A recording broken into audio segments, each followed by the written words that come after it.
कहानी दयालु बालक का दूसरा भाग। पानी पिलाने के बाद भी चिड़िया उड़ नहीं पा रही थी। शायद पेड़ से गिरने से पंख में चोट लग गई थी।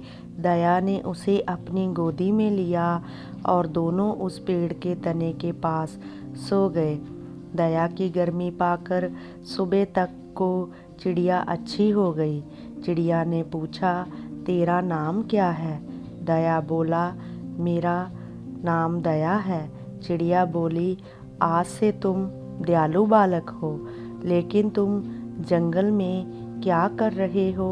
दया ने अपनी पूरी कहानी बताई। चिड़िया बोली, बहुत बुरा किया सौतेली माँ ने। दयालु बालक, तुमने मेरी मदद की है, मैं भी तुम्हारी मदद करूँगी। तुम यहीं रुको, मैं अभी आती हूँ। चिड़िया उड़ी और थोड़ी देर में फिर लौट आई। चिड़िया की चोंच में एक जादुई कलम थी। दया से देते हुए बोली, दयालु बालक, यह जादुई कलम है। इससे तुम जो लिखोगे वह काम तुरंत पूरा हो जाएगा और जब भी मेरी ज़रूरत पड़े मुझे याद कर लेना, मैं फिर आ जाऊंगी। इसे छुपाकर रखना, किसी को देना नहीं। यह कहकर चिड़िया फुर से उड़ गई। चिड़िया के जाने के बाद दयालु बालक ने जादू की कलम से धरती पर लिखा कि मैं स्वस्थ हो जाऊं। दया स्वस्थ हो गया। फिर लिखा, अच्छा खाने की थाली मेरे सामने हो। अच्छे खाने की थाली आ गई। दया ने भरपेट खाना खाया। फिर लिखा, इस सरोवर में रास्ता बन जाए। सरोवर में रास्ता बन गया। दया वहाँ से दूर गया। फिर दया ने लिखा, मैं इस क्षेत्र का व्यवसायी बन जाऊं। दया बहुत बड़ा व्यवसायी बन गया और धनवान हो गया। कई लोगों को रोजगार देने लगा। धीरे धीरे कर दया राजा बन गया, जिसका नया नाम था दयाधिकारी राजा। समय पूर्ण बदलने लगा। दया के घर पिता गोवर्धन जब लौटे और दया को नहीं पाया, पूरी कहानी जब गोवर्धन को पता लगी तो वह यह दुख सहन नहीं कर पाए और प्राण त्याग दिए। गांव में अकाल बढ़ने लगा। गांव में अब कुछ नहीं बचा। सौतेली माता तारा और दया के भाई बहन भी गांव-गांव भटकने लगे। दया अच्छे अच्छे काम करने लगा। असहाय लोगों की सहायता करने लगा। लोगों के दुख दर्द में काम आता।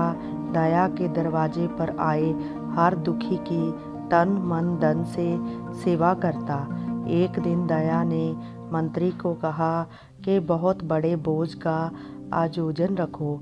आसपास के सभी गांवों के नागरिक उसमें खाना खाएंगे और सभी को वस्त्र बांटे जाएंगे। मंत्री ने तुरंत वही किया। बहुत बड़े भोजन का आयोजन किया। इसी भोज में भटकते हुए भूखे प्यासे सौतेली माता, भाई और बहन भी आकर कतार में बैठ गए। दया सभी को स्वादिष्ट व मीठे व्यंजन थाली में परोस रहा था और कंबल बांट रहा था। तभी दया की नज़र सौतेली माँ पर पड़ी और दया खुद को रोक ना सका। माँ के चरणों में गिर पड़ा और बोला, माँ, तुम्हारी यह दशा कैसे हो गई? तारा ने भी सहानुभूति का चोला पहन रखा था। बोली, बेटा, मैंने तुम्हारे साथ बहुत बुरा किया, वही भुगत रही हूँ। दया बोला, नहीं माँ, मेरे रहते तुम्हारी यह दशा नहीं होने दूंगा। आज से तुम सब मेरे साथ महल में रहोगे। दया सौतेली माँ भाई बहन को राजमहल में ले गया। राजमहल में सभी अच्छे से रहने लगे। एक दिन सौतेली माता के मन में ख्याल आया कि यह राजा कैसे बना। बच्चों को बुलाया और कहा, दया का पीछा करो और देखो कि यह क्या क्या करता है। सौतेले भाई और बहन दया का पीछा करने लगे। उन्हें पता लगा एक जादू की कलम है। जिसकी पूजा दया प्रतिदिन शाम को करता है। बस फिर क्या, दया की पूजा के बाद जब दया सोने चला गया, पीछे से वह कलम चुरा ली। माँ तारा को जाकर सब बात बताई कि यह जादू की कलम है, इससे जो भी लिखा जाता है वह सब हो जाता है।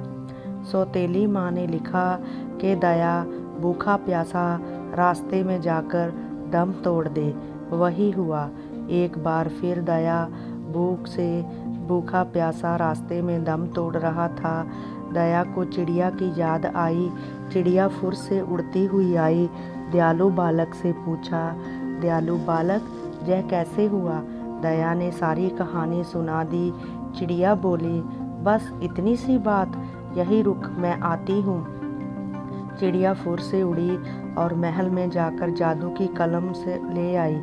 दयालु बालक को देते हुए बोली, चह लो दयालु बालक, अब सौतेली माता को कभी क्षमा मत करना और इससे लिखो कि वह सभी मर जाएं।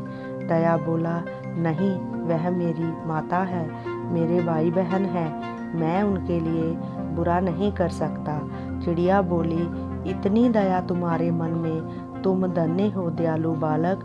तुम्हारे साथ कोई कितना भी बुरा करता है, परंतु तुम्हारे मन में विशाल वटवृक्ष की तरह दया फैली हुई है। जैसे पेड़ कटकर भी सब कुछ प्रदान कर देते हैं, किसी से कुछ नहीं कहते, दया तुम भी बिल्कुल वैसे ही हो।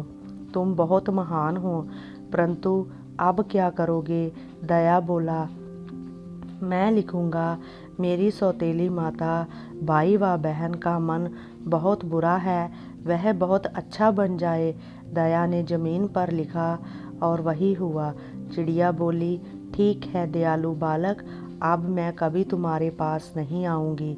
दयालु बालक बोला, यह तुम्हारी जादू की कलम भी ले जाओ, अब मुझे इसकी ज़रूरत नहीं है। चिड़िया जादू की कलम लेकर फुर से उड़ गई। दया फिर से राजमहल में चला गया। अब सौतेली माता का मन बदल चुका था।